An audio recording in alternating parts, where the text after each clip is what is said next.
All right. Most of you probably know why you're here because you read the newspaper or online sources. A lot of graduate students end up looking for non-academic work. And sometimes they want to and sometimes they don't want to. But those job searches are very different than the ones that academics trains you for.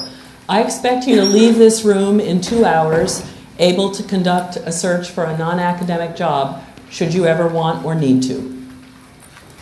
So here's the shape of the day. We have 2 hours, and there's time for questions built into that, so I'm counting on you not to be shy. You should feel free to take notes via phone photos, and you may also tweet or post about the session if you choose.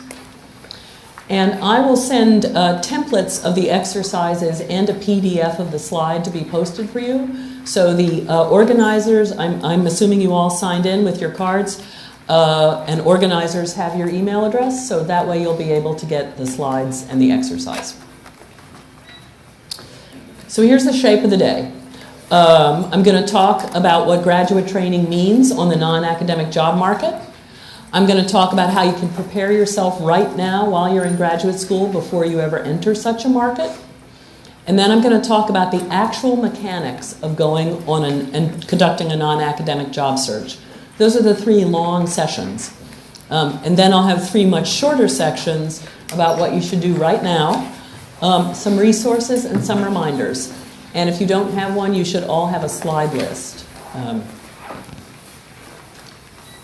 right, first, graduate training in the non-academic job market. I'm going to talk about myself, about my own career path, and then I'm going to talk in general about how people like me think when they hire people like you. I am a faculty brat.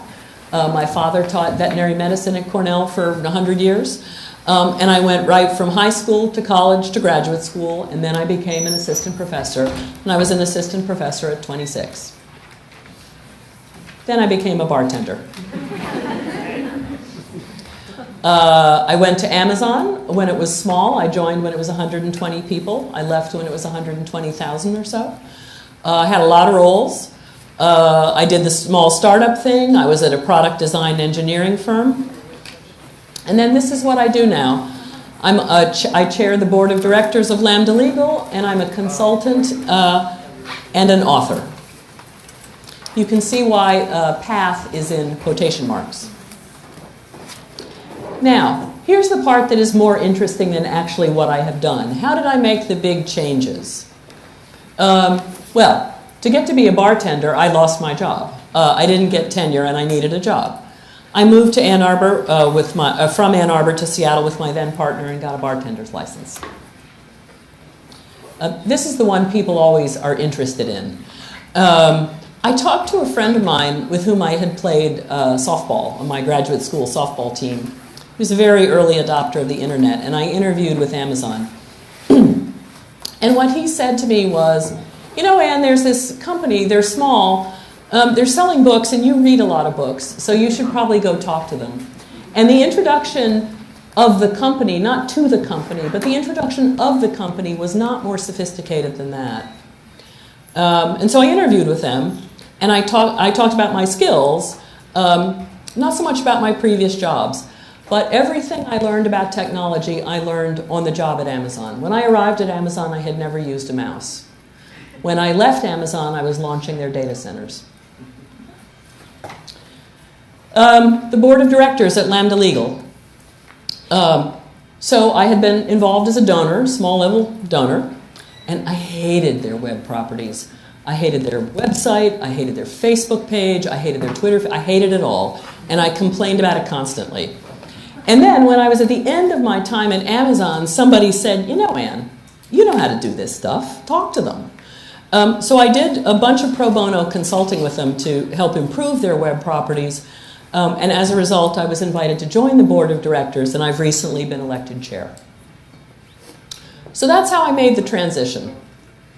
Now, as a friend of mine says, what do we learn from this? This is something very, very important for everybody who goes to graduate school for a graduate degree to learn. Most jobs do not require a specific credential. All jobs require skills. We hope that people in operating rooms who are operating have MD after their names, right? We hope that people who are piloting the 737 that got me here from Minneapolis have pilot licenses. But most jobs are not like that. Most jobs do not require credentials, but they all require skills.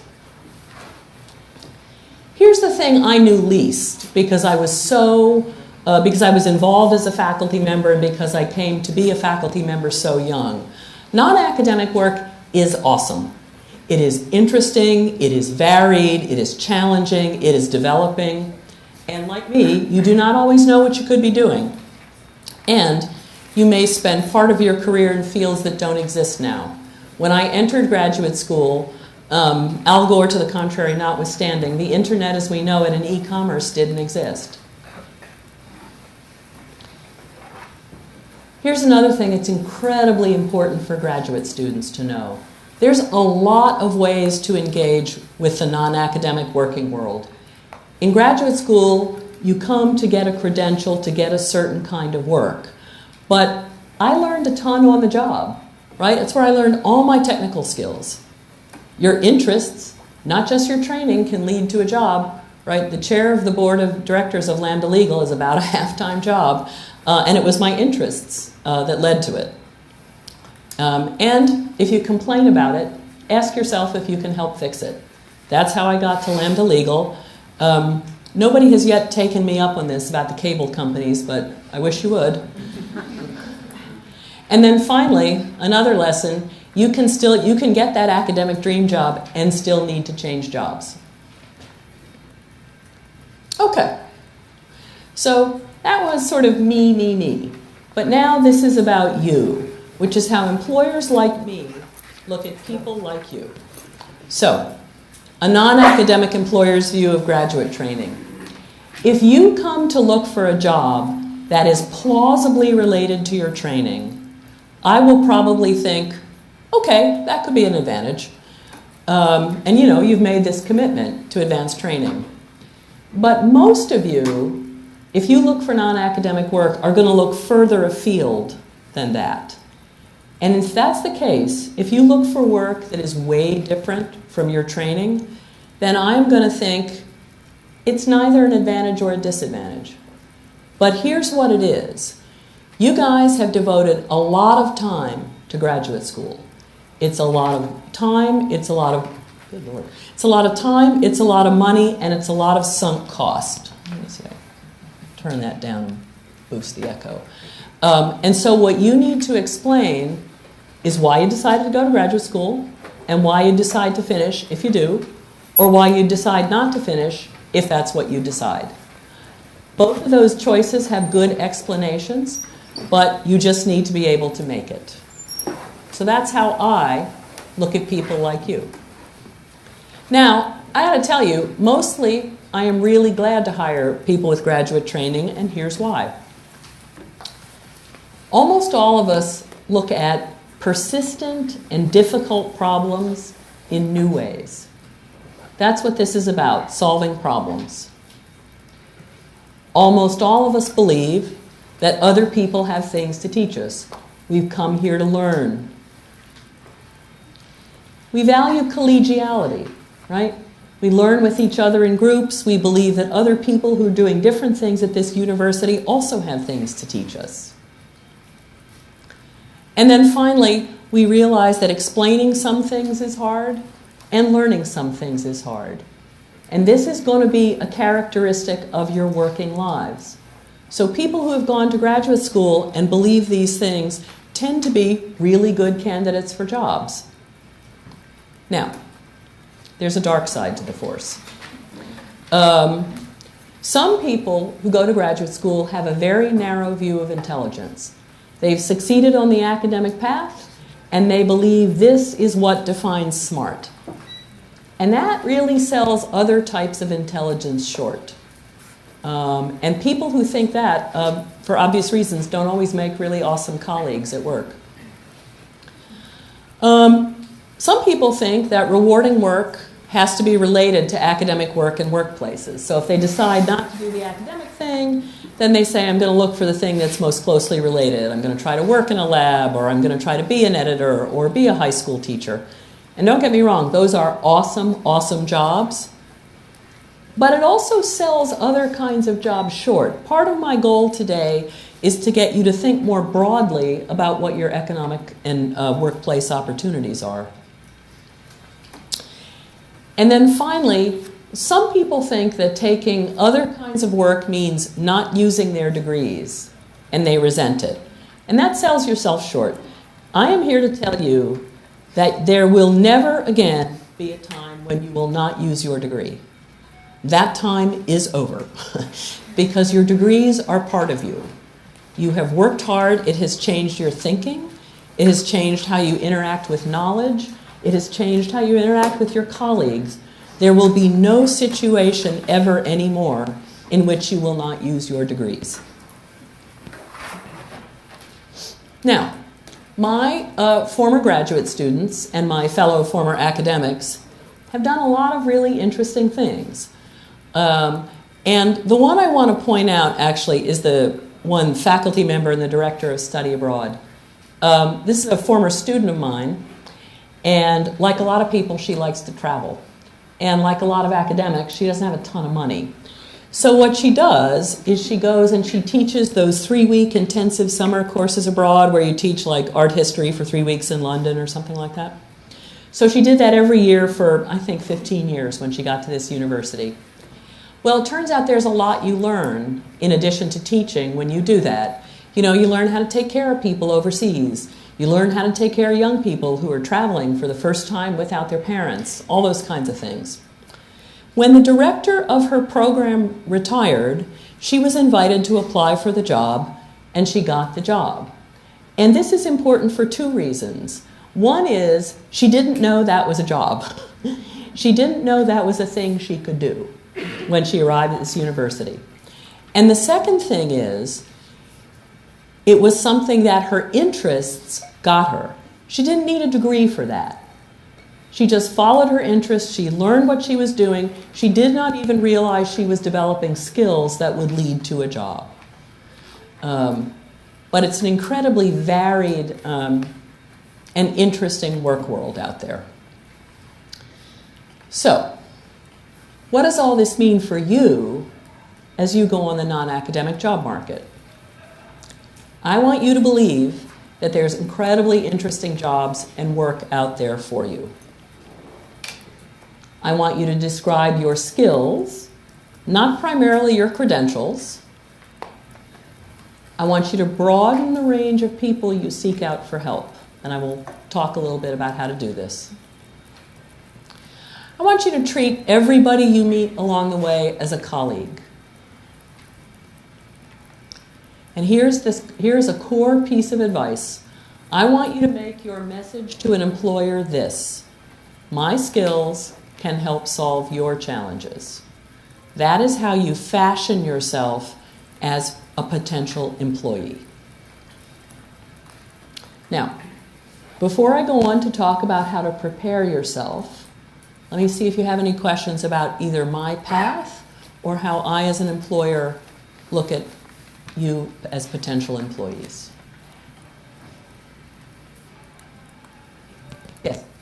I guess the question of you as looking at me as a future employee, so I'm coming out of grad school, I finished a PhD, but the thing that always worries me is if I want to transition, you mentioned like you can have skills when you learn them on the job, you learned all your technological skills on the job, but I feel like when you're looking at job announcements, there's always like they want this, this, and this, and I don't have that necessarily, and then that makes me not want to apply that job. So I'll talk specifically about that. Okay. Yeah. How to define what the job asks for and how much of it you have to apply for it. Okay, I will get there. Yes? Maybe it's something related, but I feel that, and maybe a lot of people here share the same thought, that when we're here in grad school, we, even ourselves, we talk about it as not being in the real world, that the academic world is somehow different from the real world. So for me, when I look at job descriptions, as the other grad student was saying, I feel discouraged sometimes because I feel that because I've been here for a few years, that I've been out of the real world. Yeah. So I feel that it's a very tough sell for an employer to say, yes, please hire me, because we all have, I feel that, at least I have that idea. I have a hard time shaking out the idea that the academic world is like a parallel universe to what companies are doing, you know, and looking for. So, bunch of responses to that. Some will come later. First of all, don't believe everything you hear. Okay. Second of all, skills are skills no matter where you get them, whether you get them in academics or whether you get them in the workplace. And third, I guess I would say that to some extent the self-description of academics as not being in the real world, some of that comes from outside of academics, but some of it comes from within, right? And I would say that the definition of academics as being in the real world or not in the real world doesn't actually matter, right?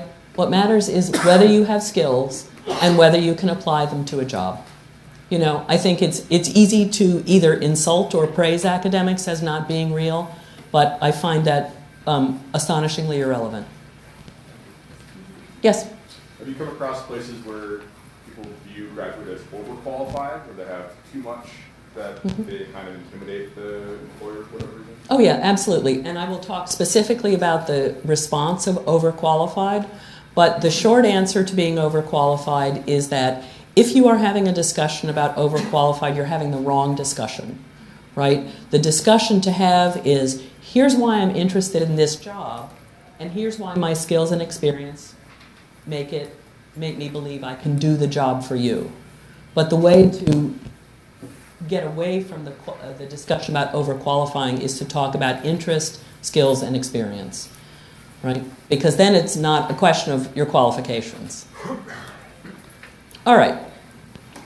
Here's what you have to do to prepare yourself. There's basically 3 elements to it. You have to broaden the way you describe yourself. You have to find people to help your job search. And you have to prepare yourself mentally. And I'm going to go through each of these 3 things in turn. First, your self-description. I assume you think something like this.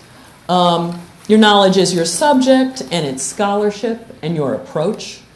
And your skills are research, writing, and teaching. I encourage you to also start thinking this. Your knowledge and skills come from all your previous and current jobs and organizations.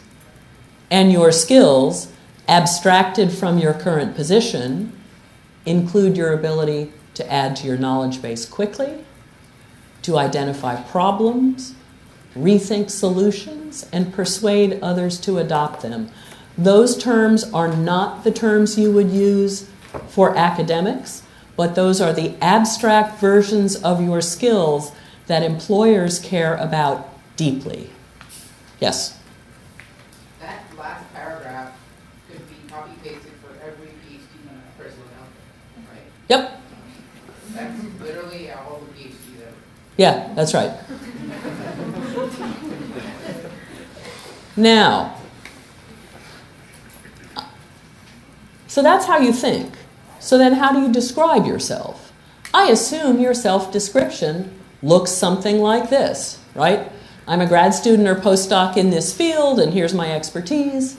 I'm an experienced researcher. I have done this and that. I am a scholar. I have presented this and that.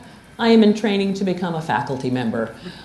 Many people internalize this as, this is who I am. I encourage you, however, also to describe yourself like this, and the terms in blue are academic equivalents.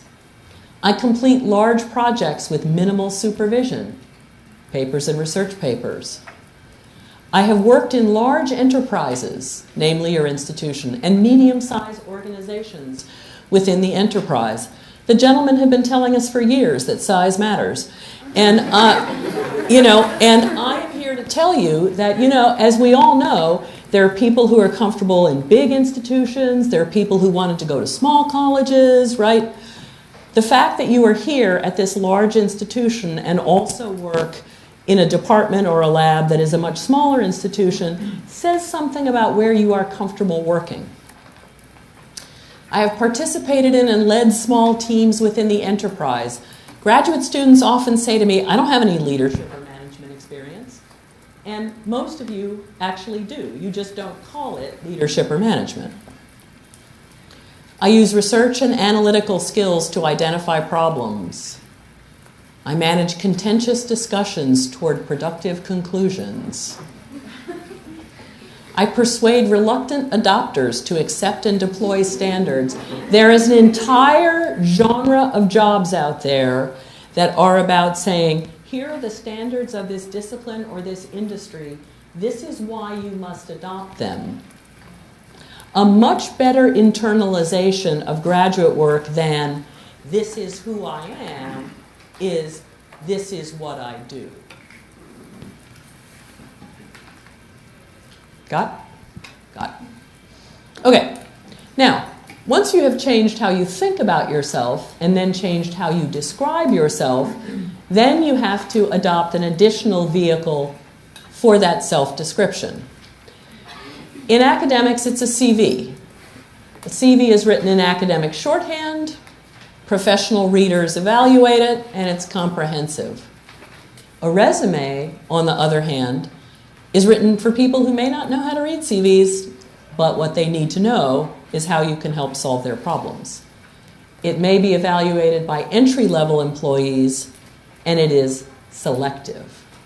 So, to write a resume, which is different from a CV, you gather information from your entire work history, and you describe your jobs, your achievements, and your skills. Now, to succeed in graduate school, you have to forget a lot. You have to forget things you like to do, and you have to stop doing them. Graduate school rewards a narrow focus, but the non-academic job search rewards a broad one. So, what you have to do is you have to remember where you lived and what you did. You have to define, sort, and count the skills you gained. In doing so, you will remind yourself what you know, and that is way more than you think. And you will create a rudimentary skills database out of which to build your resume. So now I'm going to walk you through a template exercise that will do that. Oh, don't tell me you're not going to show up. Go away. And go away. Go away. Yes? Kind of gone away. All right. There we go. All right, now we've gone away. We'll come back later. Ta-da! Okay. So this is a template that helps you create what amounts to a mini database of your skills. And it has tabs for each of these. I am going to show you a version that I have filled out for myself. But what I've given you here is a way of organizing life experiences that in the buckets people usually use. Where you lived, where you went to school, travel and languages, teams, organizations, all that stuff, and that in that ugly Excel salmon color in the middle, a place for paid jobs and volunteering. And then a list of other characteristics about yourself. And again, because I find templates hard in the abstract, I filled this out for myself. So here's what it looks like. I went right back to the beginning, right? I went Cornell Cooperative Nursery School, like all these places I went to school, because the idea is to remind yourself where you've been and what you did. Later on, what this is going to help you recall is who you know, which is also important.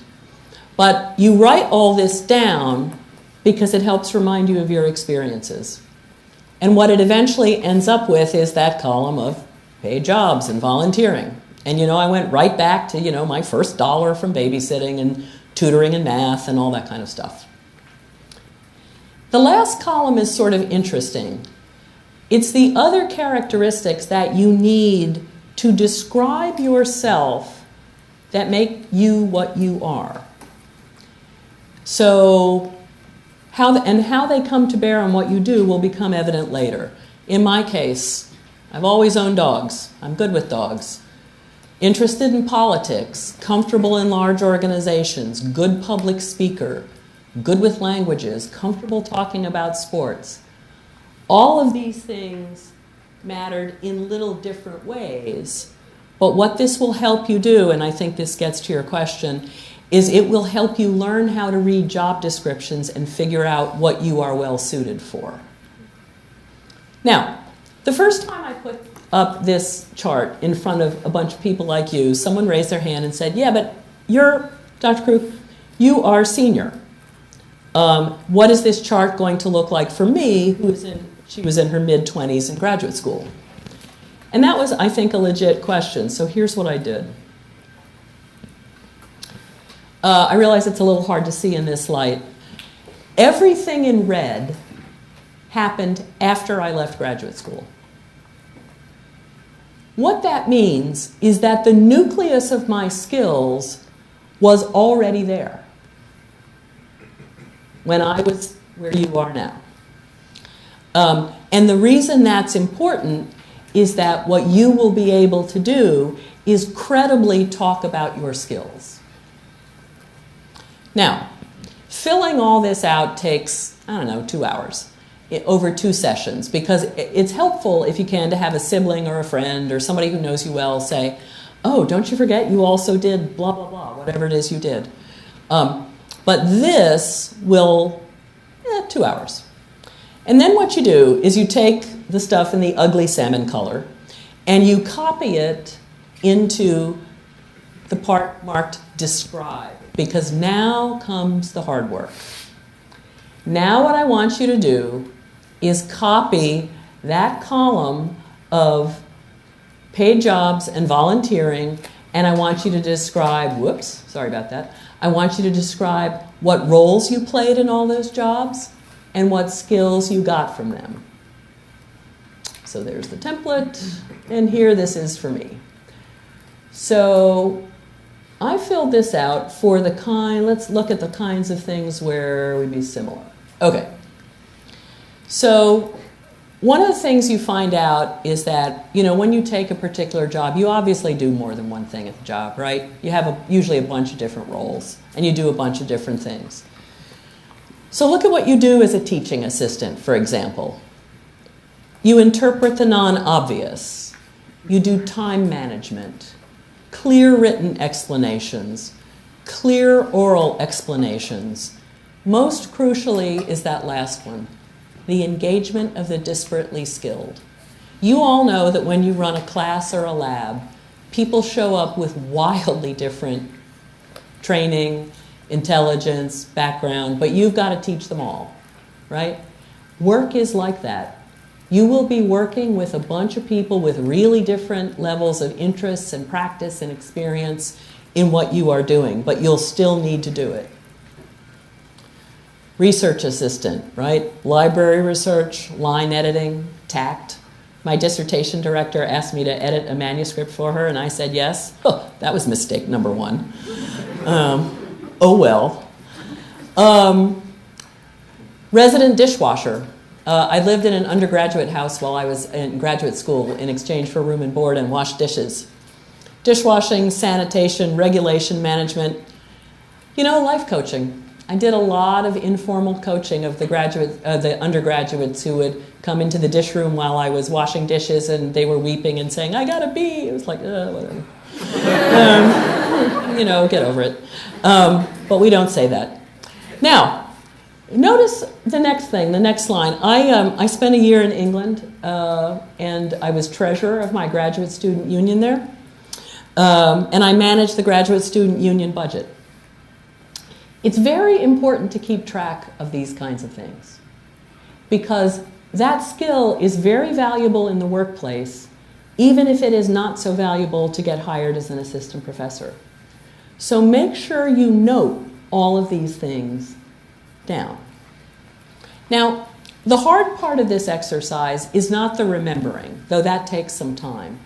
The hard part of this exercise is describing the skills you got in the same way. Because initially, when you look at the long list, it's like, oh my God, I have 101 things and not one of them is the same. But eventually, as you start reviewing them, you will see that that is not true. And the trick is to describe similar things with the same words because Excel is not smart. Excel is stupid. And the next things I'm going to ask you to do, this is the hard work. Once you have done this, you have done what is hard. Because the next things I'm going to ask you to do are easy and mechanistic. I'm going to ask you to sort these skills and count them. You go through, you do this for all your jobs, and then you take the blue column and you do a sort. This is what it looks like for me. You will have to do it in a single column because that's how Excel's tiny mind works. I have displayed it horizontally just because it's easier for audiences to see it in this format. And then after you sort it, you will do something even less sophisticated, which is that you will count how often each skill appeared. Now, look what happened when I did this for myself. Here's what to look at, right there. These are the things I have done most often over the course of my career. Clear written explanations, clear oral explanations, empathy, customer service, data analysis, personnel development, personnel management, and understanding organizational expectations. All of you have done most of that. You have done it to very different degrees because you are early in your career and I am farther along in mine. But you have all done something like that. You all have skills. The question is how to identify them in graduate school that has taught you only to value certain things. And then the question will be what you do with them. But let me start now and take questions about this exercise. And you will get both the blank template for this and the one filled out with my stuff so you can see how it is, how it's set up. Questions about this? Yes? So when you were going through the define, like, it seems here that these, what you said here, these skills, they seem to fit job, like what you might see in a job announcement. But with the template, I guess I would maybe not think in those words. I would think differently. So how do I think about that this is? Yes. Yeah. So what will happen is that you will, as you do this exercise, I'll talk about this a little later, you will start reading job descriptions, right? So you will learn their jargon, right? Just as you have learned your field's jargon, and Wisconsin's jargon, how the University of Wisconsin describes itself, you will learn job description jargon. And I also have some online resources that show you parallels between academic and non-academic language. But one of the reasons this exercise is hard, this is where this exercise is hard, is that you have to take this new language you're learning and you have to look at your skills and describe them. And this is an iterative process. The first 2 or 3 times you do it, you'll say, ugh, I'm not getting anything out of this. And then as you hone in on your skills, you will get a better sense of it. But it's an iterative exercise and it does take some time. But it is critical to enabling you to make a resume, which is our next exercise. Yes? This is more of a specific question, but I think it'll be, it really applies to a lot of us, which is in doing the CV, one of the most important things that is, getting, I guess, a tenure track job is the ability to get funding. So just grants or something like that. What would you suggest as a translation for that sort of thing? I mean, it's a clear written, I guess you're clearly it's a writing exercise in a lot of ways. But is there a different, more maybe beneficial way to translate that? Sure. Ability to secure competitive funding, right? also be. Oh, hugely valuable. Because, you know, what I do being senior in a workplace is I'm deciding what projects to approve or not. And that means I'm allowing people to pursue things with resources, money or people, and time. So I am the one allocating what amounts to the grant. What you have proven is that you can persuade people to give you a grant. Yeah, but it's a very similar process. Okay, so now let's see how long it takes us to resurrect this. Oh no, wrong presentation. Let's bring back the other presentation. No, don't save, go away. All right.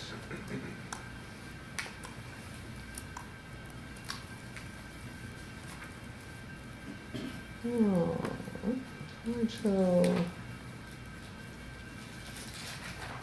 excellent. All right, so you do the template exercise. Your goals are to remember, define, sort, and count your skills. And then your next job is to create a resume out of that data. Recall that I said to you earlier, your message to a non-academic employer is, my skills can help solve your challenges. Your resume's message to a non-academic employer is, my skills can help solve your challenges. Here's proof. So to do that, you highlight critical information in support. You describe what you were responsible for and the key skills you used, and you describe the outcomes with measured results where that's possible. And I'll discuss a little bit what to do when measured results aren't so possible. So now, let's look at my resume. Oh, fine, be like that. All right. Let's try that.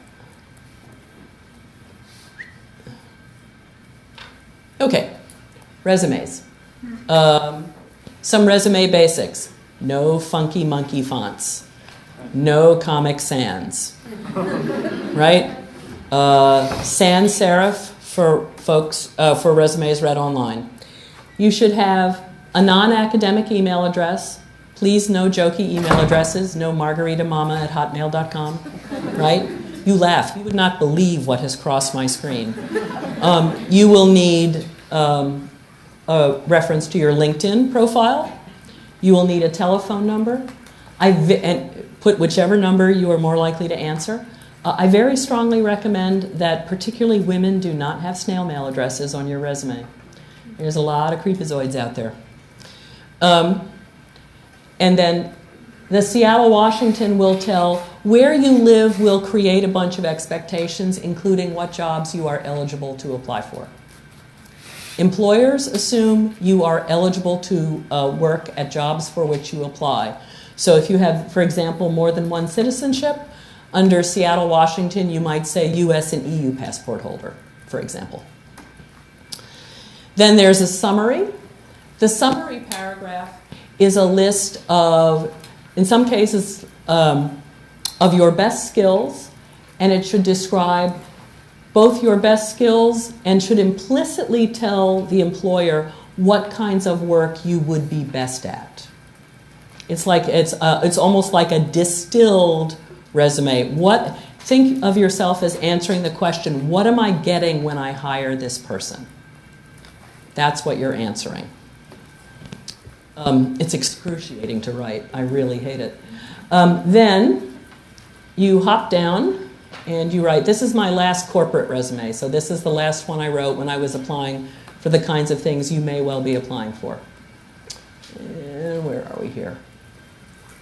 Okay, so you have the name of the entity, where it's located, the years, or in some cases, in your case, months in which you worked there, title you held, and then what you were responsible for and what the outcome was. So look at the Lambda Legal one for a bunch of reasons.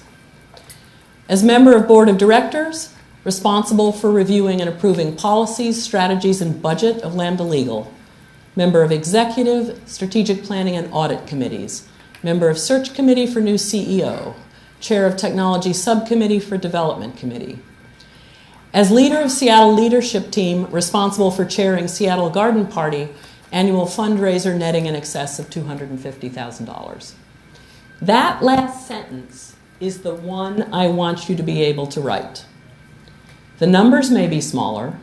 Now, you may have less responsibility than I do, but I want you to be able to say, here's who I was, here's what I was responsible for, and here is the outcome. That is the core of persuading an employer through a resume that your skills and outcomes can be related to what they need to hire. Note also that this work is not labeled with the scarlet V for volunteer, right? If you got your skills through a volunteer organization or operation, you don't need to label it volunteer. Skills are skills, no matter how you got them. But I want you to be able to write sentences like that. Now, let's look at some things that are a little closer to where you are at this moment. Okay. All right, now, if you look at the University of Michigan, this is how I described my academic career. Placed PhD candidates here and there, co-supervised a candidate who won the dissertation prize, and then this last sentence. Faculty supervisor of Graduate Student Journal, turned it from dysfunctional mess into respected publication, efficiently produced. Now, there's three things about this matter.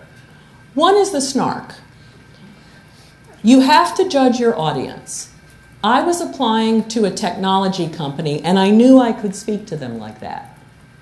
If I was applying to a white shoe law firm, that sentence wouldn't be in there like that. So that's one thing. The second thing is, this sentence illustrates the difference between academics and non-academic job.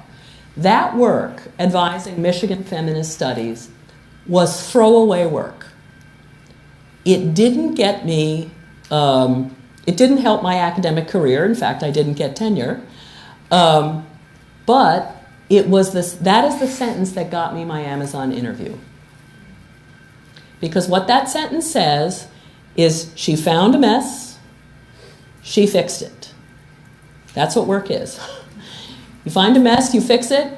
You find a problem, you help solve it. That is the sentence that got me my Amazon interview. Now, I sent this resume to a friend recently whose husband is looking for work. And he was scrolling down through it, and he read it out loud and said, oh my God, Teresa, come over here and read this. And so he read her that sentence, and she knew me. She had been a colleague in graduate school, and she said, yep, that's Ann. And I want you, over time, to be able to write the sentence that says, yep, that's me. It will take some time. You will have to work on your skills.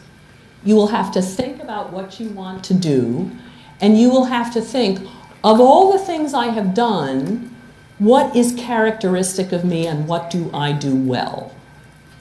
It takes time to get there, but you will get there. But I want you to think about how to write sentences like that. And then finally, just a couple more things. In resumes, education usually comes at the bottom. Many academics have, like, their fingers twitch when I tell them to do this because they don't want to move their education to the bottom, right? But it really is something that you have to do in resumes, because the position you have to take is, I am looking toward my new working environment, not with my feet in the old one. So the education has to go to the bottom. You no longer need that sentence that says references available on request. Everybody knows that. Okay. So that's a sort of high-level overview. Now let me take questions about resumes. There's typically a lot of them. Yes? First, I see that yours is 3 pages. Is Yes. that acceptable, more or less, or is that because you're a high-level senior? No, it's because I don't have religion about that, and I'll tell you why. The reason I don't have religion about length of resume is that many resumes now are submitted online, and length is less a thing. What I do have religion about is doing exactly what you are asked. So if you are asked to submit something no longer than 2 pages, don't submit anything longer than 2 pages. Now, what you should absolutely do, though, you notice that this resume is nicely formatted, right? My late wife thought I was a pig at formatting and did it for me and didn't allow me to do it. So what you should do is you should have a text version of your resume all left justified with no formatting at all. And the reason you should do that is you will be cutting and pasting your resume into online forms as often as you will be submitting it as a resume. And that's why I don't have religion about it. But I have absolute religion about doing what you are asked. I have one more question. Yeah, go ahead. So most of us in here are graduate students. Can we use our graduate student training as a job? I mean, not necessarily TAs or research assistants, but I mean, in writing a dissertation, there's a ton of skills that you gain in terms of project management, in terms of time management, in terms of completing large tasks, and in some ways, like, that's my outcomes that are quicker than other things I work. Is that something that would be acceptable as a professional experience, or is that just something that would go into an interview with me as, you know, talking points or things that I could bring up in that moment? More likely the latter, unless, and here's the unless, it depends on what you are applying for. If you are applying for a large-scale research management job, then you would say yes, dissertation on X, particularly if it's completed in a relatively constrained time frame, right? There are many, sadly for me to say, humanities disciplines where the time frame has gotten so long as to be embarrassing. And then, no, you shouldn't be doing that. You shouldn't be talking about that. But that's where judgment comes in, right? It is possible. And most people, I gotta say, most people have about 3 resumes. They have, you know, in my case, I have here's the corporate tech job resume, here's the consultant resume, and here's the everything I do is targeted to universities resume, right? Almost everybody has 2 or 3 versions of a resume. So it depends on what you are applying for. My guess from what you've said is that you will have a base case that you will submit 80% of the time that will not talk about the dissertation that way. Yes? Yeah? So I noticed you have a lot of complete sentences on here, just paragraphs. Right. How do you value that compared to bullet points? Bullet points. You're being concise. So a lot depends on the kind of, let's look at this. A lot depends on the kinds of accomplishments you have. There's a little bit of field specificity too. For example, in that top paragraph where I have sentences, it's on technical resumes, it's very common for that top paragraph to be followed by a bulleted list of either computer languages or technical research capacities. So one of the things that you will have to do is look at some resumes that are written by somebody in your discipline and sort of figure out what the disciplinary peculiarities are. But the standard way to divide that is responsibilities get defined in sentences and achievements get defined in bullet points. That's a high-level way of thinking about it. Yes? What about gaps in experience? If you have some time off that's not pertinent, is that good or bad? No gaps? Or... What you have to do is account for your time, right? Because whether you had a gap for employment or raising children or whatever it is, you were doing something. And what you don't want to leave the employer with is lacking the ability to understand what you were doing. So if there is a gap in time, you have to describe what your skills are. This is mostly a huge issue for women, right? When you have, if you've taken off time to do child rearing, for example. And so then what you have to describe is, here's the skills I gained. You know, somebody I hired had raised $200,000 to redo her playground, you know, the school's playground, and had done it in micro fundraisers. She got hired. So what you have to do is account for time. So I have a question. If you put the education at the bottom, I guess I feel a little, it kind of frightens me when then at the top of my resume of my job experiences are all like teaching assistant, you know, graduate research assistant. The positions don't sound as glossy as they might, or it may not be as clear to perhaps an academic audience, especially prior to grad school, having a title that sounds better. Do you have any advice for how to go about that to non-academic employers? So, in your case, right, where you have a work history that precedes graduate school, you have two options for handling that. One is to have a skills-based resume, where you talk about skills in groups instead of in reverse chronological order by position. It is possible to do that. The disadvantage to do that is because it's non-traditional, it can make people suspicious that you are cutting and pasting to cover up a gap in a work history. So just make sure that that is not the case. But the second way to do it is to do it like this and just have like a killer first paragraph. To say, right, here's what I've done and here's how all my skills come together to form a coherent narrative, right? And frankly, that is something that whether you organize the resume or not that way, you are going to have to do, because the first person you have to convince that you have a coherent narrative about your career is you. Yes?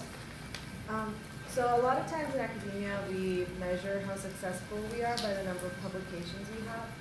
When we're applying to non-academic jobs, do they care about that? And should we list like selected publications? They care about what is relevant to their job.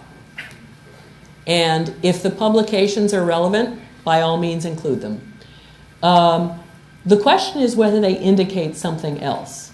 So, for example, if you are in a peer-reviewed journal that typically accepts 3% of its articles, that's a factoid, right? But again, the thing to remember is that CVs are comprehensive, right? They have it all in there, and it's, you know, it's like a military uniform with all of its decorations. Resumes have to be selective, right?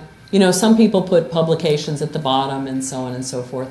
But what you have to put is relevant to the employer. And that's why it's so important to make that shift. Okay. So now, let's go back.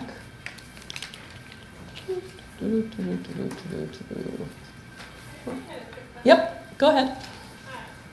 Just listening to you saying choosing skills and or experiences that are relevant to the employer. For example, I have a lot of experience in food service, but that would leave me with some significant gaps. How do you go about that? Mitigating gaps left by omitting, for example, food service, which may or may not be as important to an employer. Don't omit it. Just put it, just put it in a list there so people know you were employed. And then, you know, it's actually really easy to answer the question, oh, I see you were in food service, what you were doing. If what you say is, oh, I was in food service because no one else would hire me, I will join the list of people who would not hire you. But if what you say is, I was in food service because I wasn't sure what I wanted to do, but I knew I had to stay employed, and I wanted to learn about another industry, another boss, and another workplace. Because, you know, pro tip, people love hiring people who want to work. Right? A lot of success is showing up for work. All right. So now you've got your data, you have a resume, and now you have to find people to help your job search. Only a few people can help you get an academic job. You must have a good reference from your supervisor. But lots and lots of people can help you get a non-academic job. So that means you have to assemble a pool of people who can help you reach out to others. Personal contacts are how you find out what a job advertisement really means. And personal contacts help resumes not get lost in a pile. This is the important thing. Now, LinkedIn is the current tool. So can I have a show of hands? How many of you have used LinkedIn at some point? Ugh, you're way better than most groups. All right, good. So LinkedIn provides a database of companies, jobs, and people, and it deploys you into the pool. It helps you research organizations and their job listings. This is the crucial point. It helps you ask for introductions to people you don't know through people you do. And it makes your resume available online. So what you have to do is you have to use LinkedIn to create a group of people you know through whom you can reach out to people you don't know. And what you're doing is you're optimizing here for the 6 degrees of Kevin Bacon, right? The more people you know, the more people you can reach out to. Or I should say, the more people you are connected to on LinkedIn. So that means you have to create your pool of contacts. So you go in, you claim your namespace, you invite people you know to connect on LinkedIn. That's obviously people in your own address book, people LinkedIn recommends if you know them, people from groups to which you belong. Groups are an underused feature of LinkedIn. You should join the alumni organization of both your undergraduate and graduate school. You should join your professional organization, you know, American Society of Mechanical Engineers or whatever. People with whom you have interacted well. I'm connected to my dentist on LinkedIn. My dentist has a big practice. Now, you should not add people you don't know or whom you don't respect. So how many of you have used LinkedIn, have gotten requests to connect from like people you have never heard of? Yeah, that's creepy. I don't connect with them. And the reason I don't is that I get requests all the time like this one. Hey, Anne, I see you did some consulting work at Expedia. I'm really interested in getting in there. Can you introduce me to the tax guy you worked with? And I have to decide, because that work at Expedia, I liked it, and it was somebody I valued. So I have to decide, would I introduce this person to the tax guy at Expedia? And if I don't know them, I'm not going to take that risk, because it's my professional reputation on the line as well. So you have to be able to answer those questions. Would I introduce her to somebody I respect? Would I do him a favor? And if the answer is no, or worse, I don't know, don't connect with them. Your contacts are a core professional asset. So I want you to treat them that way. I want you to keep them updated. And I'm not talking about your holiday card list here. I'm talking about your contacts. Bring them up to date. That means name, a private and or a work email, a mobile phone number if you have it. LinkedIn contacts are fine. There's all kinds of people who I am only connected to through LinkedIn. You should set a calendar reminder on whatever calendar you use to add new LinkedIn connections every week, and you should do that for the remainder of your professional careers. Back them up. You should follow the rule of 3 with backups. The rule of 3 is 1 local backup, 1 cloud backup, and 1 external device. Okay, so I have talked about how to think about yourself, how to describe yourself, and how to develop a pool of contacts through which to contact other people. Now, in the last part of this section about preparing where you are now, I'm going to talk about how to prepare yourself mentally. Gender, starting over, an interim job, some notes about the various ways to work, and how to handle the slog. First, a note about gender. Here's what guys do in the job market. If a job has 6 qualifications and he has 3, he applies. He views job requirements as negotiable and desired ones as totally optional. And he routinely negotiates salary and benefits.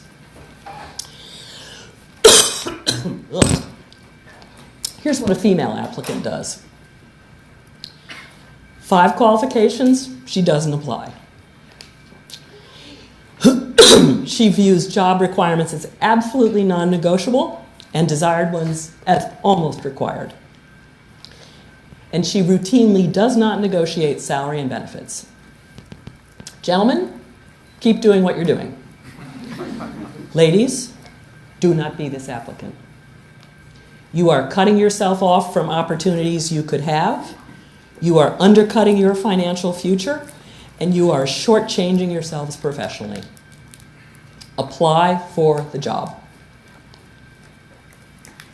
Now, a note about starting over. You may find yourself applying for some entry-level jobs.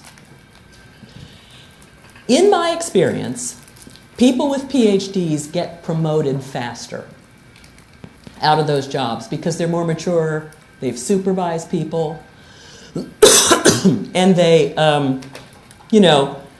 they've just got some treadwear, honestly, which helps. But, and I'll talk a little bit about this, there are non-entry-level jobs that will be open to you if you describe your skills well. But don't let the mentality of, oh my God, I'm applying for these entry-level jobs, I wasted my time in graduate school, what am I doing?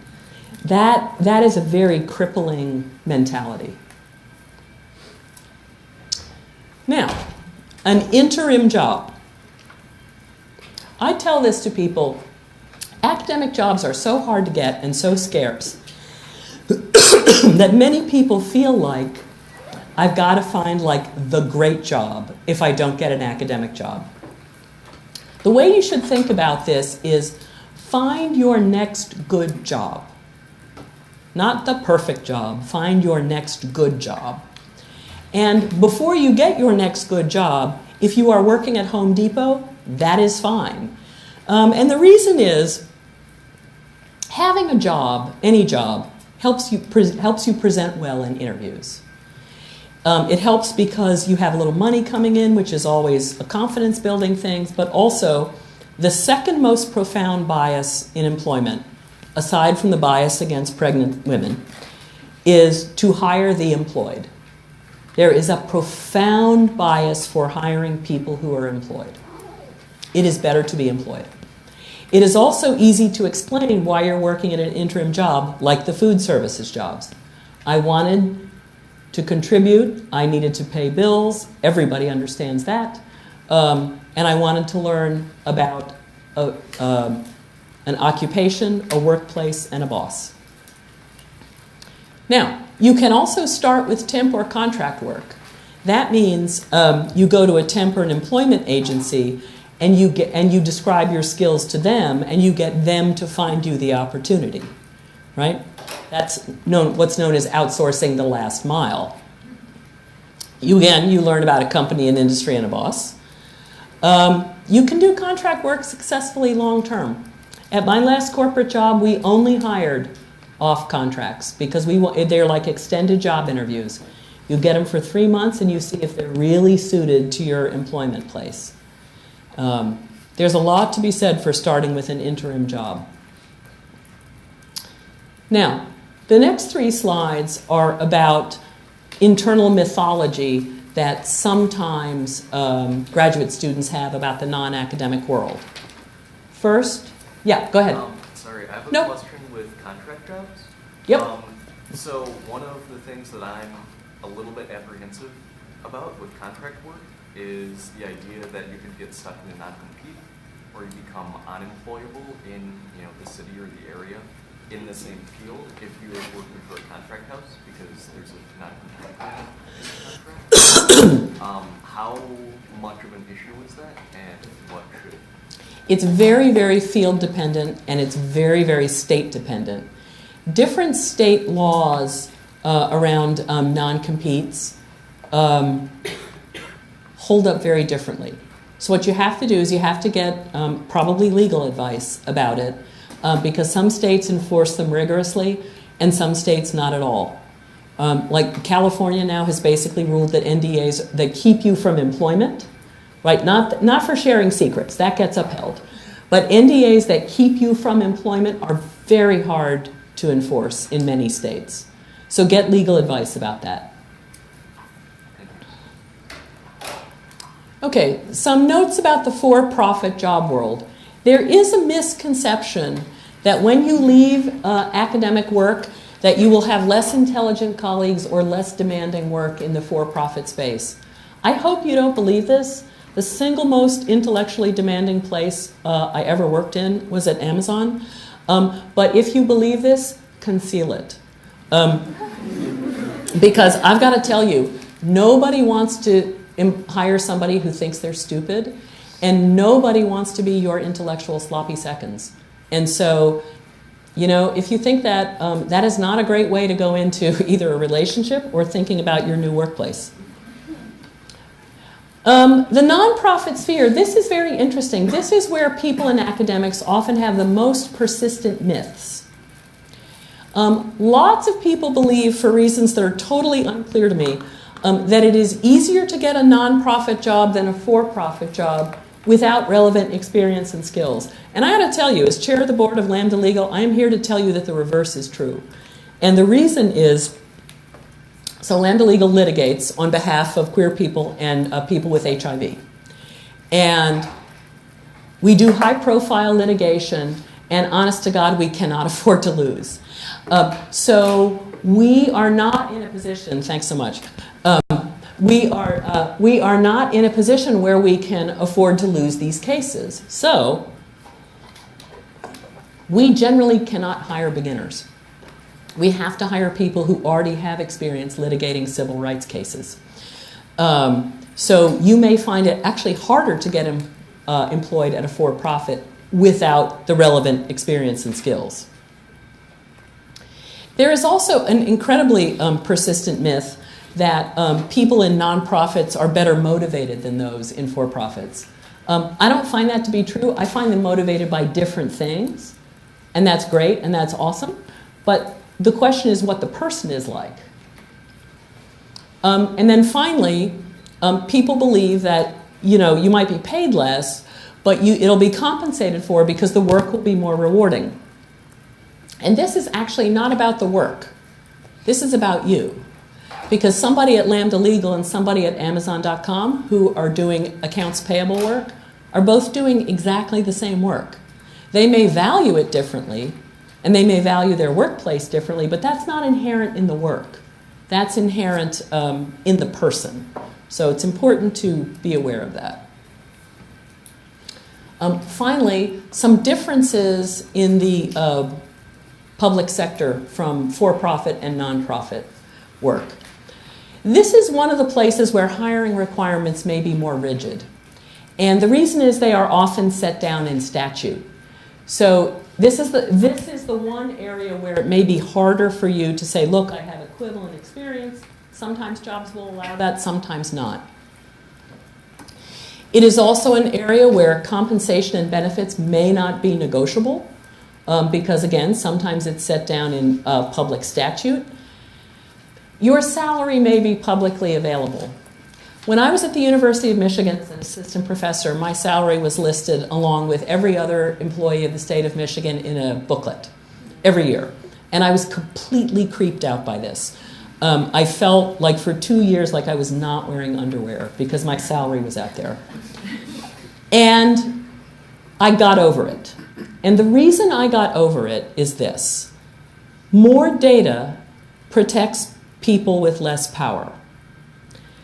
Women are still typically paid less than men.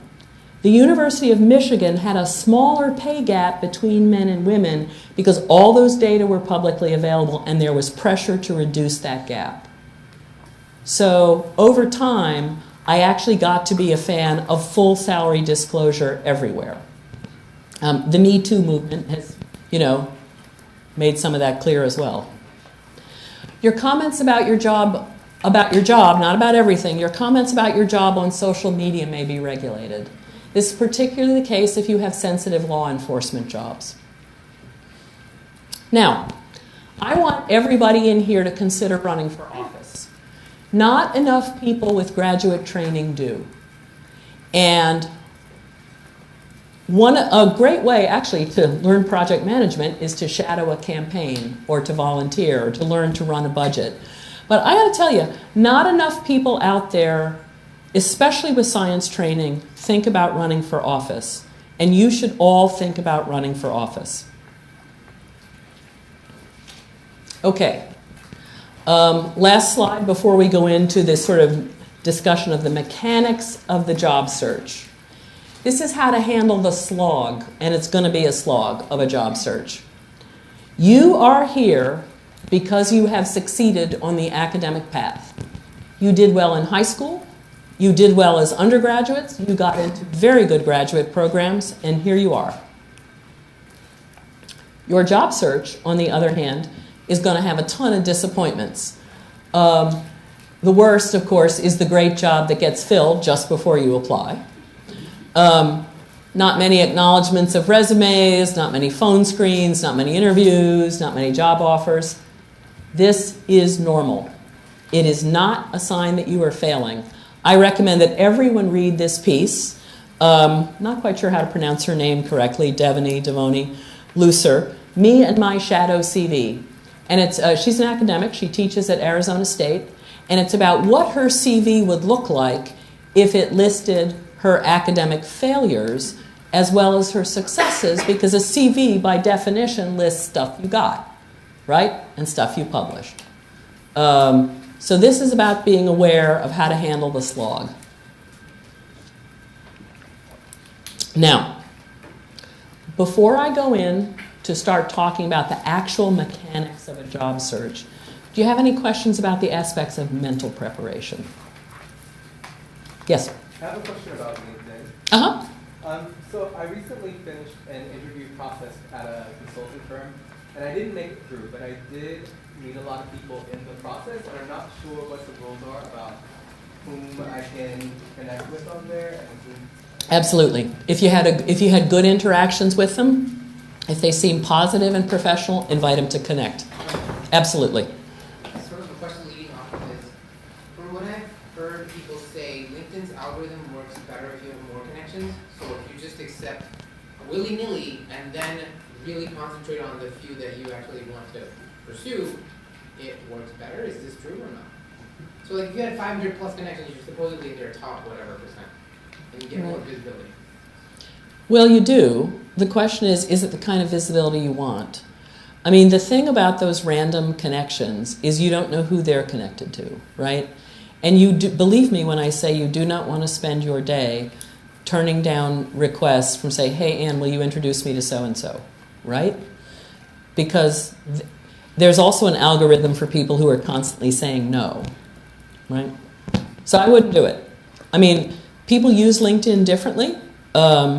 Some people say yes to requests from people who label themselves as recruiters because they think that seems like a good thing. My somewhat cynical view is that anyone can call themselves a recruiter. So I don't recommend doing it. Is there a danger in politicizing your resume if you decide to volunteer and you put that? I volunteered for X campaign? Mm-hmm. It can be, depending on what you apply for. What you may want to say instead is, just to give a sense of responsibility, is, campaign volunteer, manage 16 volunteers for congressional campaign. Because the relevant thing is the scale at which you operated. Now, there will be people who care about who you volunteered for, and there will be people who will not care. So it depends on whether you use your judgment, right? There will be times in which you will list that on your resume and times in which you won't. I will say, if you get into that in any kind of a professional way, almost everybody knows that campaign professionals move around from person to person. It tends to be divided by party, but less rigidly than you might think. Can you say a few words about the content that you would post on your LinkedIn versus what goes on your resume and the level of detail that is in the LinkedIn? So when you apply for a job, and I'll talk a little bit about this, you have to apply one-to-one. So you have a dedicated job letter for a job. Your resume has to be suited to that job. And that's, where most people have 2 or 3 high-level resumes. Your LinkedIn profile is the one ring, right? And so it has to contain all of that information. So if you have 2 somewhat divergent interests, which most people do, like me, I've worked in corporate tech companies, but I also have a big consulting business, you lead with the one that is currently most important to you. And then everything else is reverse chronological, because that's how LinkedIn organizes it. Yes? You mentioned keeping people keeping people updated on connections. With what sort of frequency do you recommend for that? I think unless you have reason to know that something has changed, once you put it in, you can be reasonably confident of it. So the people who you most contact, you're going to know about, right? Because emails bounce and things change and so on and so forth. So I don't think you have to do something like an email blast to all your contacts once a year to say, hey, you know, if you get this and I don't know it, you move it. That's what you do more for your personal contacts, right? Yes? How often do you hire people who just apply cold for a job?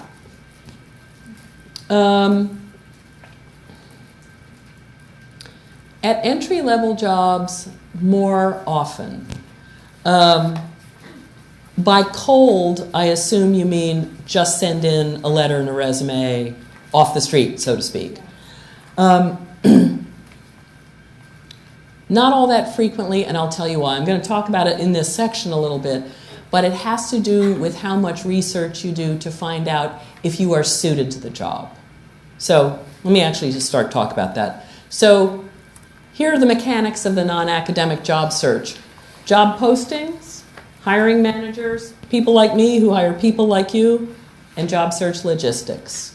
So, how to search for them, where to find them, who writes them and who they are for, more important than you think, and how to learn to read them, and there are no perfect candidates. So, how to start searching online. This is why it's important to do that template exercise. You can search geographically. You know, I need to be within 1 hour of so-and-so because my spouse lives there. You can do it by field or job type, right? A couple skills that I'm best at. You can do it by network. It is perfectly possible to do a search this way. You can do it randomly and everywhere. It's very tempting to do this, and it's terribly unwise. There are very few academic jobs. So people who apply for academic jobs apply for absolutely everything for which they are possibly suited. This leads them to do the same thing when they apply for non-academic jobs, and it's insane because there are so many more jobs that they immediately drive themselves crazy. And you should not do this. This is how most successful online searches start. It is not where they end, but this is how most successful searches start. You take a set of keywords that describe what you do best, and you constrain it by some geography. And then you start pulling the threads and, you know, crawling into the swamp of the internet, and eventually, you know, you find something. Now, where else do you look? So you look on websites of companies, nonprofits, and public sector services you admire. In other words, you search for the organization rather than the job. In publications on and offline of places you want to live, you look for the place rather than the job. It is absolutely possible to do this. Now, international students. You should find companies from your home country that do business in the U.S. and the U.S. companies that do business in your home country. Those are the companies that have the strongest vested interest in your joint citizenship and your training. Your embassy or your consulate can help you with that. But it is possible, absolutely, to search for an organization or a place rather than for a job initially. Can I ask a question? Yep. That last part? Yep. So say you're in the U.S. and you want to work abroad. Can you go to your consulate, like in Italy, and say, that's where I want to work? You can. It is much harder without a good reason to do it. So an Italian firm hiring you has to have a reason to hire you rather than either an Italian citizen or an EU resident. So you have to make a really, really good case. It's like an Italian citizen who wants to work here. It's like, you know, a US firm is going to say, really? You want me to apply for a green card rather than just hire somebody from Wisconsin? You know, I mean, because that's what an employer has to do. Now, who writes the job descriptions? Sometimes it's the hiring manager. Sometimes it is someone in human resources. Sometimes it's the last person to hold the job. particularly if that person succeeded. I wrote many of my job descriptions at Amazon because I was the first one to hire them, first one to hold the job. The important thing is this. The person who is hiring you has not necessarily written the job description.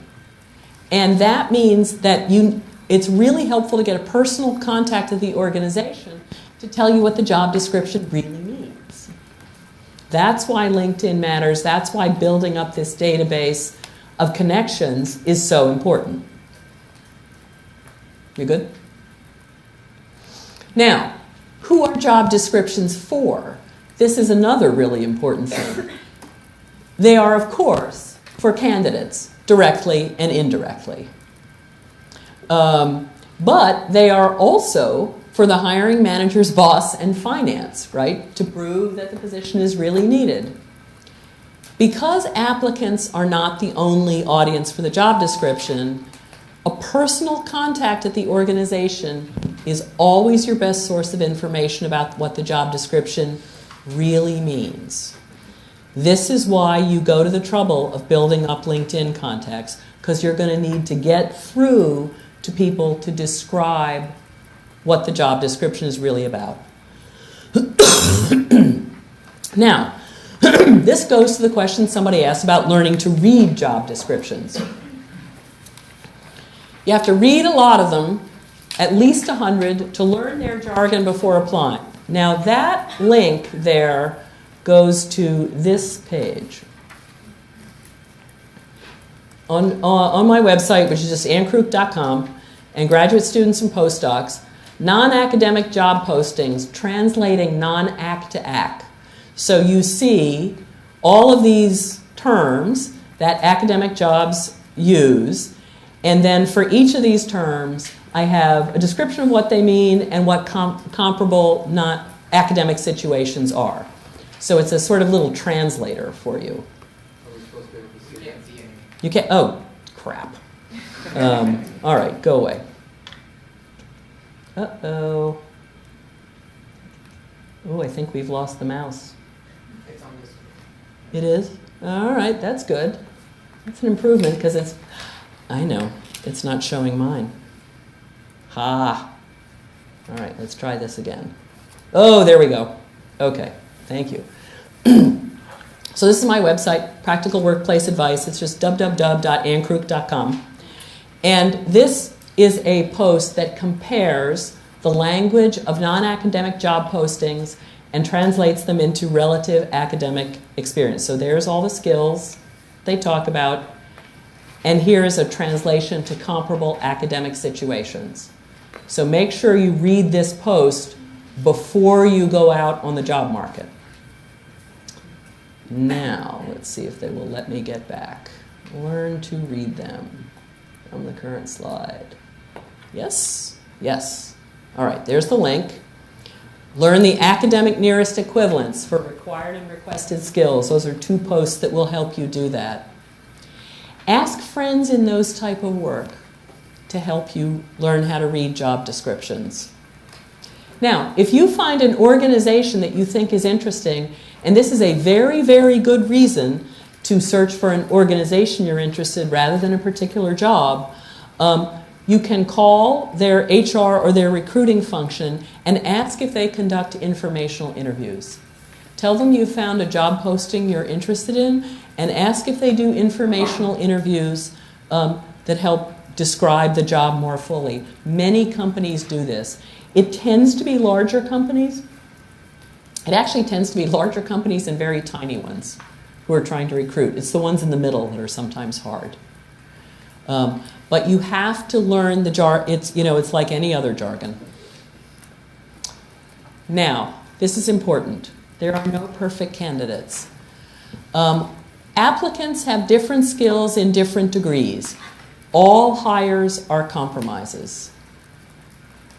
If you like the job description and you don't have every required and requested skill, find out which ones are key. This is why you have to find somebody to ask. If you like the job description and you can make a case that you've done that kind of work, apply for the job. Women, apply for the job. Women self-censor in ways that men do not. It is hurting your financial future and it is hurting your careers. Apply for the job. That's job description. Yeah, go ahead. In terms of job descriptions, I've seen a couple of times by looking for a specific organization that they'll have two job descriptions, like two openings that are kind of related, and you could make a case for why you could do either one. Is it a faux pas to apply for two jobs? Should you pick the one that you are more interested in, or like how would you go about that? You have to have a good reason, right? So what I would do, in that case, what I would do, I would probably call the company. I would probably call or email the recruiter and say, I saw these two jobs. I actually have a skill set that could credibly apply to both of those. Here's what I'm interested in. What do you recommend? Absolutely do that level of research. But always apply for the thing for which you are best suited.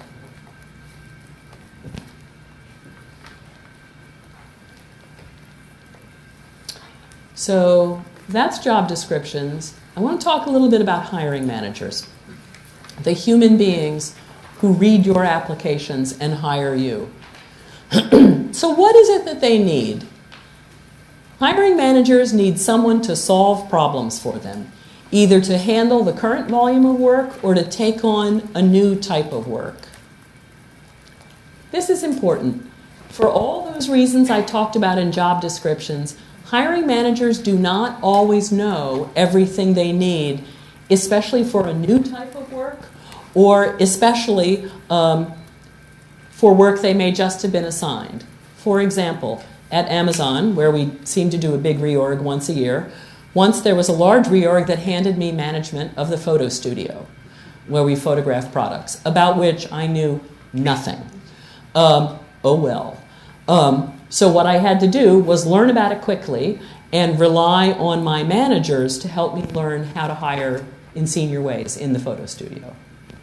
That happens all the time. So they had to persuade me about what the right kind of candidate was. Here is why I went to all the trouble to describe the fact that hiring managers do not always write the job descriptions. Sometimes what they need isn't in there because sometimes they didn't write the job description. This is particularly true for job families where lots of people get hired at once, like a publishing house that hires 5 entry-level copy editors. And they don't happen to advertise that it would be awesome if one of them spoke German, right? Right? Now, here's what hiring managers want. They absolutely want every skill they need, but believe me when I say they will take a subset, especially if skills are in high demand, if the job is in a hard location to recruit for, if it's critical and it's been open for a while, and here is your wedge, if the candidate is smart and willing to learn. If you can show me that you have a track record and you come in and say, oh, you don't know Python? And then you say, yeah, I don't. But you know what? I learned C++ in 6 weeks when I had to, and I learned MATLAB and I learned a bunch of other stuff. I can do this. Here's my track record of learning. Here's an important point. Hiring managers will expect a new person, if they accept a job, to start usually within 2 weeks, certainly within the notice period for quitting a job. So what this means for you is that when you are getting to the end of your graduate work, it's important to know when you will be willing to start a job, because many hiring managers will not want to hear, I'll start it when I finish my dissertation. Yes, like, no. No, let's see, it's February 5th, so you're going to start on the 16th, right? Like, what? Or as soon as budgeted. Now, there are some hiring managers who do understand the university hiring cycle and will let you start, say, in September, whenever it is. But you have to be clear about it, and you have to really know when your time in graduate school is going to come to an end. Now, how do hiring managers behave? They have a mental idea of the person they want and the skills they want, but they can be persuaded otherwise. You can make the case that you're the right person with the right skills. Hiring managers trust someone who has worked at the company to refer people more than anybody else, because nobody knows what it's like more than somebody who's actually been there. Again, this is a reason to make connections so you can get to somebody and say, hey, can you tell me like what's really going on with that company? What do they really need? Okay, that's hiring managers. Now, before I go into a section on logistics, let me ask you if you have any other questions about job postings or about hiring managers. Yes? So, with regards to timing, so you say you want to hire, typically a few weeks in advance. Is that to say don't apply a few months out, or is that to say, would you address that in a cover letter? How do you? Right. So what I typically assume, the assumption I make is that a job search for the job at the level of you guys are going to apply for, it's going to take about 6 months. I'm assuming that 3 or 4 months of that is research, where you're not contacting anybody. You're just doing research, you're figuring out companies, you're building up LinkedIn connections, and then you start applying when you credibly know that if they offer you a great job at a great salary, you can say, thank you, I accept. But that's something you have to know. But I would never say in a job letter, I'd love to apply if I can start in 8 months. It's like, no. Do you mean when you know the date you can start, or you know you can start now? So I'll say, I know I'm going to graduate in May. Right. Now. Right, I understand, yes. You know that now. And so you can say that in a job letter, like, looking forward to my expected finishing date in May, I'd be available to start on X. If a job is that great and that suitable to you, I would definitely apply. But from their perspective, if they've got somebody who took a January degree, they're probably going to hire that person. Yes? So my question is kind of on the opposite side. How long does a hiring process take? So if I'm applying for a job now, I can start in 2 weeks, but how much time, like, to get through interviews, to get my resume looked at, Yeah. from the It varies wildly. Okay. It varies insanely wildly. Because a lot of times what happens, and none of this is visible to you, which is why it's incredibly frustrating and opaque, all of a sudden, like, oops, the guy who was going to run the division you were hiring, moved to a competitor company, so all of a sudden they don't know if they're going to do that project.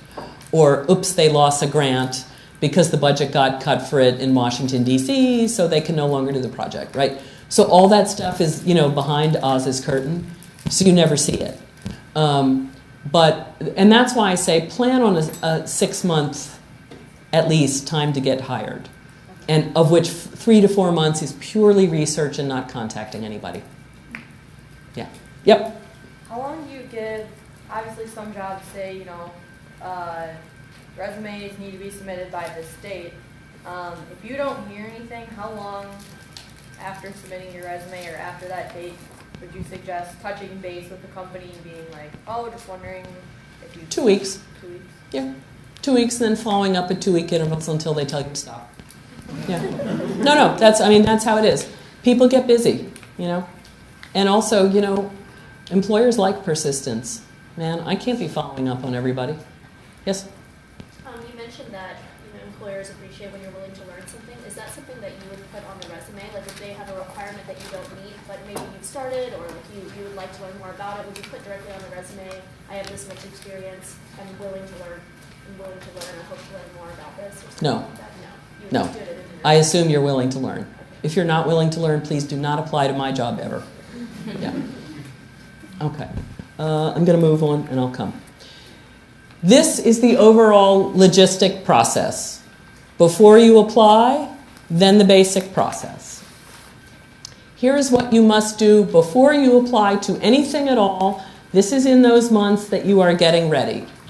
You must draft a resume, not a CV. It has to be reviewed by somebody outside of academics, and you have to upload it to LinkedIn once it's been reviewed. If you've already got a resume up that hasn't been reviewed by a non-academic, don't worry about it. Leave it up there until you get one that has been reviewed. Read lots of job descriptions before you apply to anything. Know what you're getting into. Review your online presence. Be able to explain it, right? Check all the places you might be online. Do a vanity Google search and read about 3 pages worth of results. Revise or create a short writing sample. I no longer hire without reading a writing sample. For intelligent, interested, non-specialist readers, get a non-academic friend to read it and revise it. You and I mean something different by short. I mean 500 words. Identify and clean your interview clothing. Do this because you will be asked to interview on relatively short notice. This is not like job hiring conventions which take place at identified times 4 months in the future. If you are asked to interview, they maybe say, can you come on Thursday? It's like, The answer is yes, right? And and you have your black pants and your appropriate shoes and your jacket or whatever you're going to wear. But you will often be asked to do that on much shorter notice than you are used to as academics. International students, you have to know and have documents for your visa status. You have to be absolutely buttoned up about this stuff. All of this has to happen before you apply to anything at all. Good? Yes?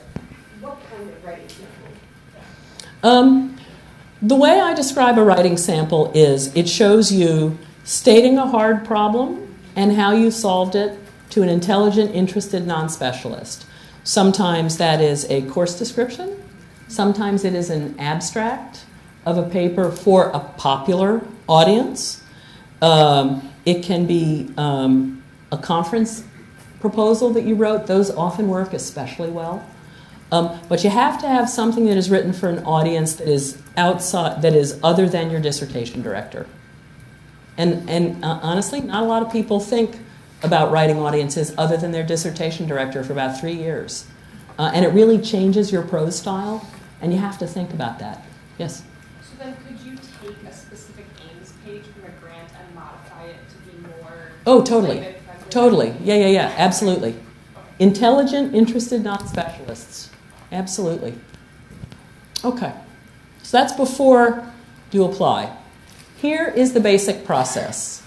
You find a job listing, you research the organization, you find a contact there if you can and discuss the job, you apply with a resume and a letter, usually a phone or video interview, usually an in-person interview, you submit references and supporting material, you receive an offer. We have all heard the nightmarish stories of people who apply to like 200 jobs and hear nothing back. Those people have not done the stuff in blue because they have thrown spaghetti against a wall and they're seeing what sticks. And that is no way to conduct a professional job search and stay sane. Right? What you have to do is you have to do enough research about organizations and jobs to have a sense that you can be a credible applicant. Because credible people are not usually applying to 200 things. They're applying to 20 or 40, but not 200. The first contact you make once you find, after researching the job type and the organization and the individual job, this goes back to the LinkedIn question, you write a job letter that is tailored to the job, one-to-one. You submit a resume that is suited to the job. Most people have 3-ish resumes. It is backed up by a LinkedIn profile that supports that job, that makes credible sense. So when they go to your LinkedIn profile, it's like, oh, right, I remember this candidate. Now, most people will read the letter or the resume carefully, but they will not read both equally carefully. So it's important that they stand on their own. The letter will not have all the stuff in your resume, but it has to be clear from the letter that you're a suitable candidate, and it has to be clear from the resume that you're a suitable candidate. Here's what interviewers usually do. They look at your LinkedIn profile and see if you guys know anybody in common, and then they call them. They Google your name. They read your letter and your resume, but not both equally carefully, and some people are only going to read one. They ask around at the company, anybody know this guy? And they review your writing, work, or your code sample, if you have any. So that's what an interviewer does. You have to prepare as carefully as the interviewer, but in different ways. So For phone or video or in-person interviews, here's what you have to do. You must prepare at least 3 questions, one each about the job, the company, and the location. When they ask you, do you have any questions for us? The first part of the answer is yes. And then you go on with your questions. If you do not care enough about the job to do at least that much research, there is no reason for them to care about you as a candidate. For phone and video, you might be asked to use Skype, Blue Jeans, Zoom, whatever it is. If you don't use whatever their platform is regularly, download it and test it first. Free your phone area from visual and oral distractions. So if you have children, if you have pets, right? If you have noisy roommates, if you have posters that someone might find inappropriate on your walls, one thing you can do is, of course, clean up. But the other thing you can do is call the Career Center and say, look, I need a quiet space, I don't have one, and ask to borrow it. So, it is so hard to find an academic job that when people go on the non-academic job market and get an interview, they often get very excited. And they stop their job searches. Or they say, ooh, this is the thing I'm going to get. Don't do that. Don't stop your job search until you are seated in your new job after orientation. Because I got to tell you, stuff happens, right? Grants go away, people transfer, projects go south. You know, all kinds of things happen. You need to be looking for a job until you are seated in a job that you have. Now, I have a question. Yep. Yeah, go ahead. About that aspect about not stopping till you actually are seated in the job. Yep. So does that mean accepting the job or actually going to the office on day 1? That means going to the office on day 1 and signing papers. Yeah, because stuff happens. It really does. So, in-person interviews. Typically a scheduler will call you and will ask, you may ask the scheduler about the interview standard of dress. If you forget to ask, you can't call the day before and ask. Sometimes you'll be given the name of your interviewers, and if you are, do the same preparation that they do for you. I recommend that even if you normally take notes on a device, which is how I take them now, that you bring a pad and pen. And the reason for that is this. When you take notes on a device, typically your eyes are here. When you take notes on a pad or pen, typically your eyes are here. And that difference of 10 degrees is helpful for keeping you focused on your interviewer. And that is a good thing. Bring a hard copy of your reference's name and current contact information. That information absolutely should not be on your resume. And wait to be asked to hand it over. And then finally, if you are not told when you can expect to hear back, you can ask at your last interview. Typically, your last interview is going to be either someone from HR, the recruiter, or the hiring manager. And you can then ask when you can expect to hear back. This goes to the question about following up after interviewers. You should send a thank you note. You should send a thank you note to the hiring manager or to the recruiter. I raise a lot of money for Lambda Legal, and I do a lot of volunteer work for them. And after the good work of the organization itself, the single most powerful fundraising tool I have is a handwritten thank you note. Now, and again, if you have had good interactions with the people who have interviewed, invite them to connect on LinkedIn. Whether the hiring decision is positive or not, this is how we all build contacts. Because you never know. You could be hiring them someday. I have a question about, about the LinkedIn connections. So suppose you had an interview and the outcome was negative. In that case, should you directly acknowledge that in your connection request, or you should just say, oh, we had a good time talking to you, so we would like to connect? No, thank you. Thank you for the good conversation. I learned a lot. Okay, so we don't directly say, oh, but you know, the outcome was this. No, because you're not connecting on the basis of only getting a job. If you were, I wouldn't have most of the LinkedIn connections I do, right? Okay, references. Typically, these are given by phone or submitted online rather than written ahead of time. Requested response time is shorter than for an academic job.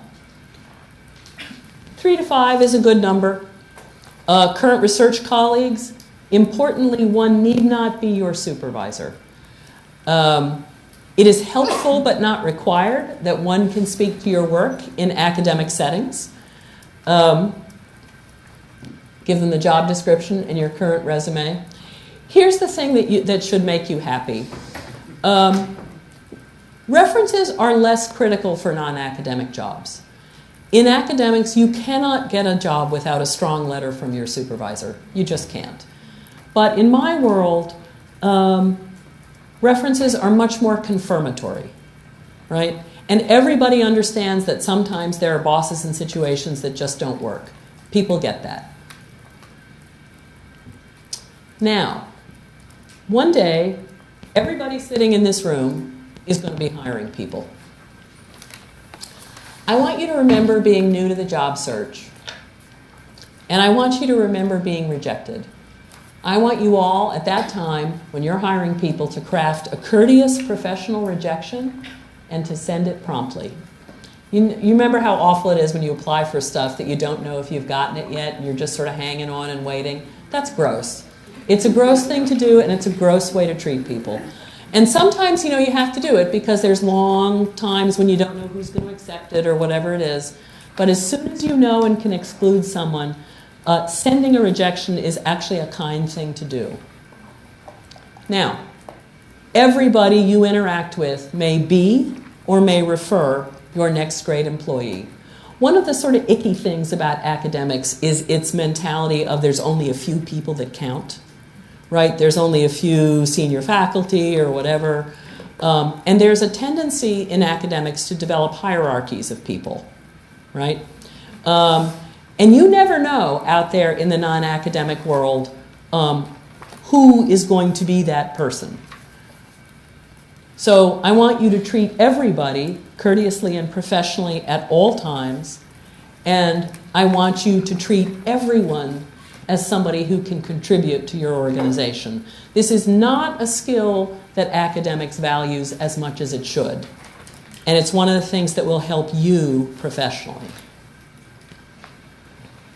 All right, now we're getting to the end of our time, so I have 3 very, very short sections now on what you should do next. You should do the template exercise. You should update it once a year. The initial exercise is excruciating. It takes, 8 hours over 3 sessions. Once you've done it, though, the yearly updates are incredibly quick, just like half an hour once a year. You should join LinkedIn. Add the people you know well right away. Add the people the template exercise brings to mind, and then keep adding people. You should create a non-academic email address. Unless applying from @wisconsin.edu is an advantage, you will know which departments those are. Clean up your contacts, keep them current, and set a regular backup schedule. Here are some resources that will help you.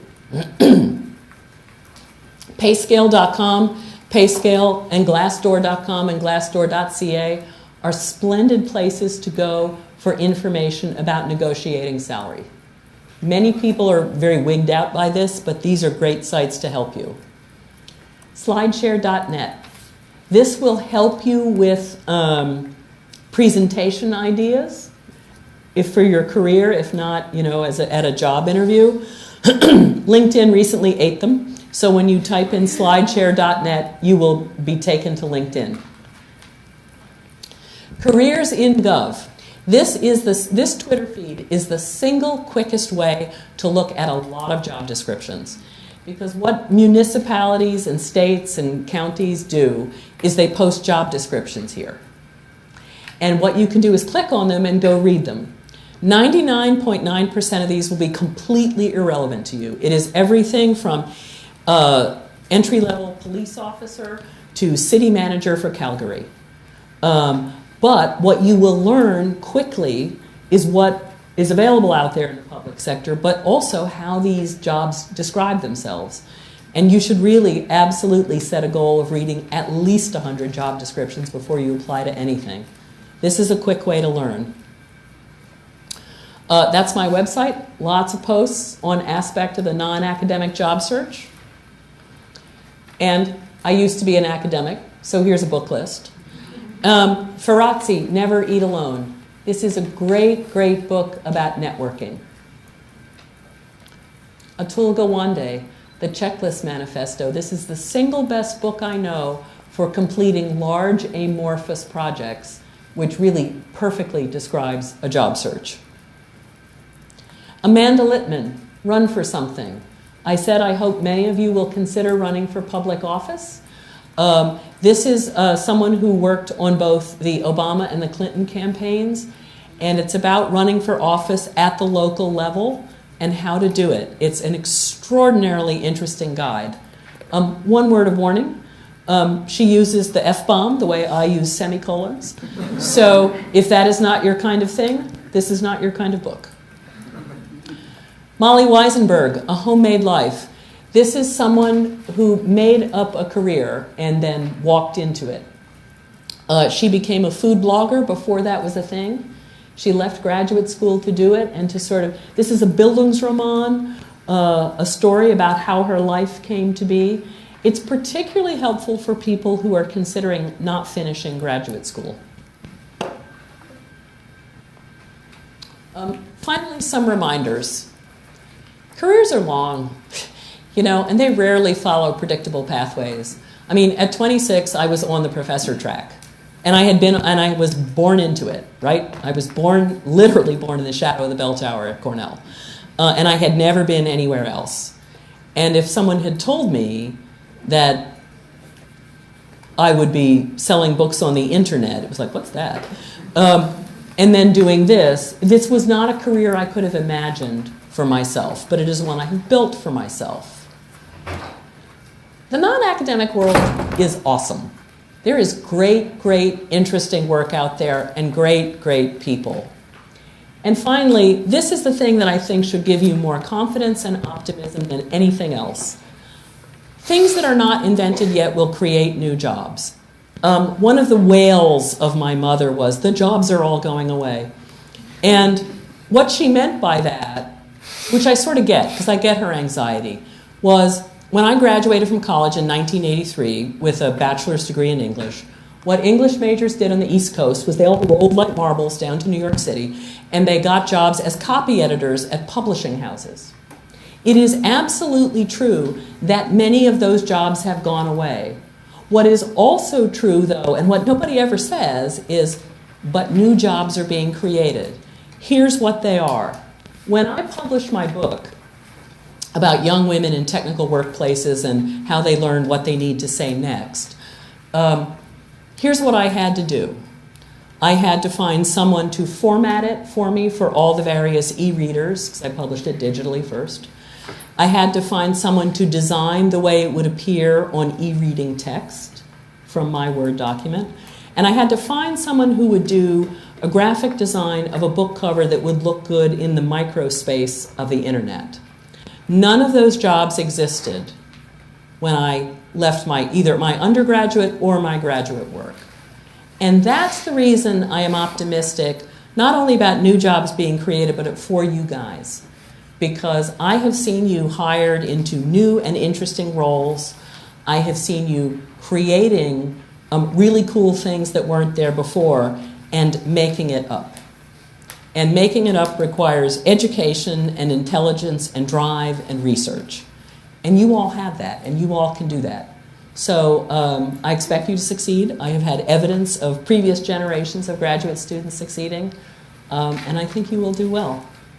And the final thing I want to say is that having been a graduate student myself and remembering how hard it was to find an hour, I'm really quite grateful that you have given me 2. So thank you very much.